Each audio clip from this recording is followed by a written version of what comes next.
get into it.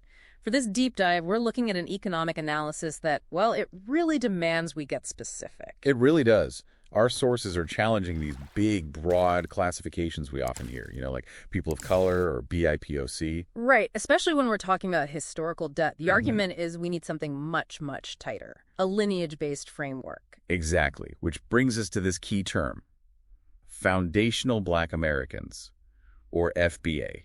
So break that down. What does that term actually mean? It's a very strict lineage-based designation. It refers specifically to the descendants of persons who were enslaved right here in the U.S. And that's a deliberate shift away from a term like African American. It is. The argument from FBA proponents is that African American conflates two very different groups, the descendants of U.S. slavery and voluntary black immigrants. Immigrants who often arrive with, higher human capital? Yes, often due to selective U.S. migration policies. So the starting points are completely different. Okay, so the mission for this deep dive is to unpack this central claim that FBAs face a unique set of economic sabotages, both historical and contemporary. And that this uniqueness demands we disaggregate them from other groups if we're going to talk about any kind of reparative justice. I mean, let's talk about that sabotage. The sources argue we're not just talking about passive discrimination. This was something else. Oh, absolutely not passive. It was active. It was violent. It was legislative destruction of capital. And it was aimed at a very specific group. So what did that look like? What did the sources call the terror of accumulation? The terror of accumulation refers to the physical destruction of wealth. It was designed to literally stop or reset any black economic progress. The primary example being Tulsa, I imagine. The Tulsa Race Massacre of 1921. It's the clearest case.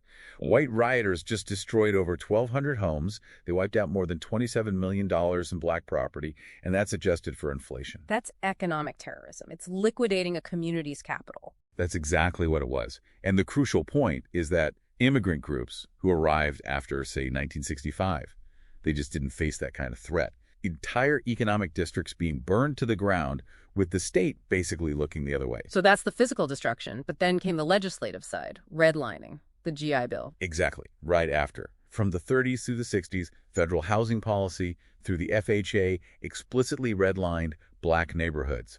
That cut FBA families completely out of the mortgage market. The very market that was building the white middle class. The exact same market. Yeah. And the result, the numbers are just staggering. In 2019, white median family wealth was around $188,200 for black families, $24,100. Wow. And that's not an accident. It's a direct result of that policy. It's a direct result. And then you have the GI Bill in 1944 on top of it, which some have called affirmative action for white men. Because it gave massive opportunity to white veterans, while black veterans were systematically shut out of those same home loans and educational benefits. You just poured gasoline on the fire of the wealth gap. So, given that unique history, how do the sources critique using umbrella terms like, say, Asian American or BIPOC in policy today? Well, you just have to look at the comparative history.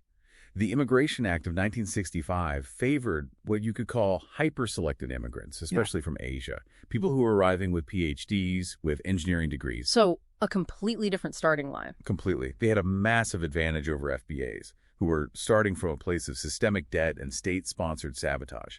Lumping them together just completely obscures that history. And it also raises the question of state restitution, doesn't it? I'm thinking of Japanese Americans who were interned during World War II. Right. They received $20,000 in reparations, which proves the government can provide restitution for specific state-sponsored harms.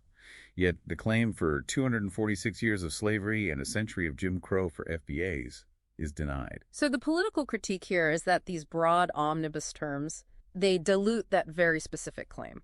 They dilute the claim for slavery redress, and the data shows they allow other groups, immigrant minorities, and statistically even white women, to capture the benefits of programs like affirmative action, which were originally intended for the descendants of American slavery. So, as a final takeaway, what's the structural difference we should understand here? The key distinction is between anti-blackness and xenophobia.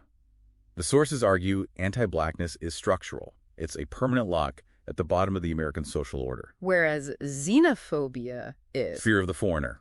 It's something many immigrant groups face, but it can often be overcome through assimilation and, upward mobility over a generation or two. Anti-blackness targets the lineage itself. So here's the final thought for you to take away from this. Considering this lineage-based framework, this argument of specific state-sponsored economic sabotage, how should policymakers even begin to define and prioritize restorative justice without just falling back on broad, multicultural initiatives that miss the point?